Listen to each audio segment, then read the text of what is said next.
All right, guys, we have got ourselves our 2024 NFL preview for the Indianapolis Colts. Over under 8.5 is their season win total. Let's jump on into it. We'll start with the coaching, which I really love. Shane Steichen is excellent, an excellent coach. Not much more I can say. I really love him. I think he's going to be coaching for a very, very long time. Gus Bradley is okay at defensive coordinator, probably declining a little bit, but he was all right last year, so he'll hope to kind of bring that forward and hopefully get this unit playing at a better level than it did last year. There are some young pieces there that they hope take a step forward, but let's jump into the roster. The roster is really, really similar to last year. Really, really similar. Anthony Richardson, they'll hope he stays healthy the whole season. Gardner Minshew played a lot last year, and Gardner Minshew is not the backup this year. It's Joe Flacco, who can still come in and be okay, but I'm not sure Joe Flacco comes in and kind of drags this roster, kind of like he did with Cleveland last year. So interesting. Two completely different quarterbacks there, but Anthony Richardson shows flashes, but he also shows what people looked at and was like, what is that? Even his first preseason game, if you watch all the throws, there are some really bad ones in there. But he's very athletic, can run, has a cannon. So obviously with Anthony Richardson, it was always going to be about, can you get that potential really moving up and moving forward into his actual ability. We'll see. I'm high on Richardson, but he has to stay healthy and he has to grow. Running back room, interesting. Jonathan Taylor is obviously really, really good. They had their whole contract thing that got dealt with. Not very good after Jonathan Taylor, though. Trey Sermon, Tyler Goodson. I mean, if Jonathan Taylor goes down hurt like he's been doing, not a good running back room. So need Jonathan Taylor to stay healthy. We need Anthony Richardson to stay healthy. Wide receiver room. Adonai Mitchell gets added in the draft, second round. Dropped further than a lot of us thought he would. But there he goes. He ends up in Indianapolis with Michael Pittman, Alec Pierce, Josh Downs. Josh Downs just got hurt, and he's probably going to miss a couple of weeks in the season, but he was really starting to come along in camp, if the reports were true. So hopefully he can take a step forward. I expect at the end of the year, this kind of looks like Michael Pittman, Adonai Mitchell, Josh Downs in the slot, and then Alec Pierce as the fourth, which isn't bad at all, but I expect Adonai Mitchell to overtake Pierce at some stage. Michael Pittman's really, really good. Top 30 receiver, no doubt. And continues to be the safety blanket here for this team. Tight end room. A lot of potential here. Kyle Granson, Mo Alley Cox, Jelani Woods. There's nothing super elite here. Nothing great in terms of tight end room, but there are three players here with loads of potential and loads of different skill sets. You got big bodies, you got quick players. It's an interesting tight end room. As I said, it's nothing great, but there's potential everywhere. So you're hoping one breaks out and you have a really, really good weapon at tight end.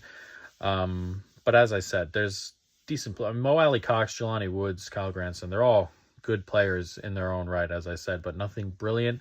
But, you know, you're looking for one to really take that next step. But as I said, there's some good tight ends in there. Offensive line, same. This is the same as last year. Last year was interesting because they took that step forward after Reich left. And I was talking about it with Carolina, but there's some stuff going around that maybe Reich in general kind of just ruins offensive lines with the way he plays and the way he asks them to guard, because he left and they took a big old step forward again. And a lot of these players got back to who they were. The tackle duo, Braden Smith, Bernard Raymond, are very, very good.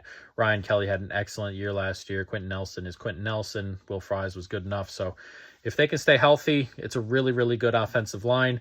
But even if you drop one, because there are so many good players on the offensive line, one can step in and it wouldn't really miss a beat most likely. So a really good offensive line they'll need to be, and hopefully they can keep Anthony Richardson upright in the coming season.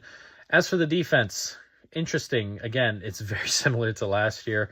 Latu comes in on the D-line to go along with some of their other edges. Abukum, Kwity Paye, Odidi Ingbo, as we said, Latu. It's an interesting group. They'll hope Latu is really that flash off the edge. There are some good run stoppers here, some good edge setters, Kwity Paye especially. But in terms of rushing the passer from the exterior, it's not great.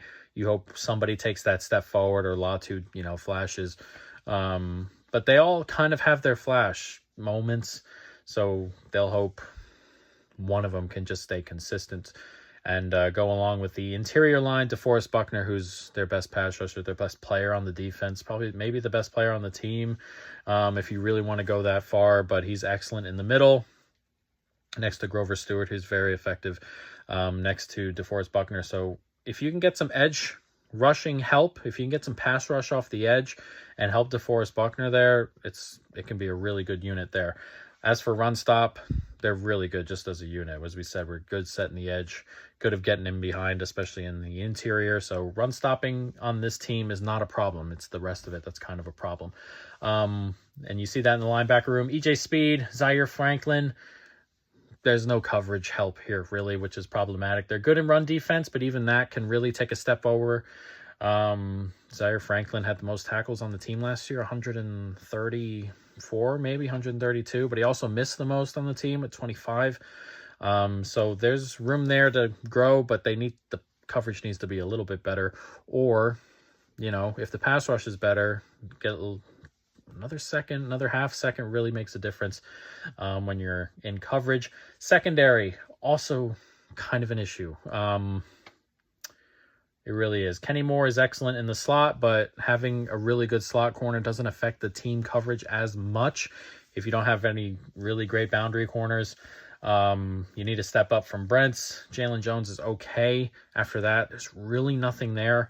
So it's a problem. This is a Kenny Moore injury away from being one of the worst one of the worst corner groups in the league, if it's not already. Brents has the tools. He's just got to put it together a little bit more. Safety room. Blackman had a really good year last year. He's their best safety. They're going to need to find one next to him. Nick Cross, Rodney Thomas. That's another problem. So you got Blackman, who's pretty good. Kenny Moore, who's really good in the slot. And then the rest of the secondary is really not good, which is a problem for a team that can't really rush the passer as well as they would like. As we were talking about, I understand why they drafted Latu. They could have went corner, obviously. But, getting edge help is also something you really can't pass up sometimes.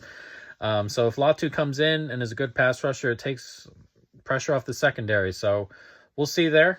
But if they can't rush the passer and it's just, again, DeForest Buckner, the secondary is going to have a few problems. So it's an interesting team. Again, it's not really changed that much. I don't expect their outcomes to change as much. Last year, they were, just above 500. What did they finish? 8 and 9, 9 and 8. I expect them in that area again. Even if Anthony Richardson's fully healthy, this ceiling feels like 10 wins to me because of the schedule. I mean, I've seen the numbers on this, bottom 10 in terms of strength of schedule, but it doesn't feel that way. Toward the end, it kind of does, because it's backloaded with really good or really easy teams, quote unquote. But the first 12 aren't. Home to Houston to start, that is a huge game. You lose that game, and you're probably not winning the division, period. And it's kind of that big. And then at Green Bay, home to Chicago, home to Pitt. There are winnable games there. And then at Jacksonville, at Tennessee, 2 road games in division. I think Tennessee takes a step up, and Jacksonville's always tough. Then you got Miami at home, and then at Houston, at Minnesota. So 4 away games in 5, and then you're home to Buffalo, and then at the Jets again. So 5 away games in 7, and the 2 home games are Buffalo and Miami. You play everybody in the AFC East in that bunch, and then right after that you play Detroit at home. So it's not easy. It doesn't feel easy. It doesn't look easy. It's not easy, obviously. And you got to win, what? You want to make the playoffs, you got to get, 10 wins? Maybe 9 will do it. If they win these last 5, which is at New England, then a bye, and then at Denver, Tennessee, at the Giants, Jacksonville, which winning those 5 is doable. You got to win 4 or 5 in the front 12. That stretch there. At Jacksonville, at Tennessee, Miami, at Houston, at Minnesota, Buffalo, at the Jets, Detroit. How many games you win in there, realistically? 3? And then you got to win 2 of the first 4, Houston, at Green Bay, Chicago, Pitt. It's just a lot. And then you got to win the last 5 is what I'm saying. So it's a lot. for a team that hasn't changed much, and they're just kind of expecting that jump forward when it comes to young talent and stuff like that. It's just a lot. It's a lot of asking, a lot to ask of this Colts team. I really wanted to like them. I think their numbers are set right. Over under 8.5 seems right. This feels like an 8 or 9 win team to me. I wanted to be high on them, but just looking at the schedule, the roster in terms of just growth, doesn't feel there for me.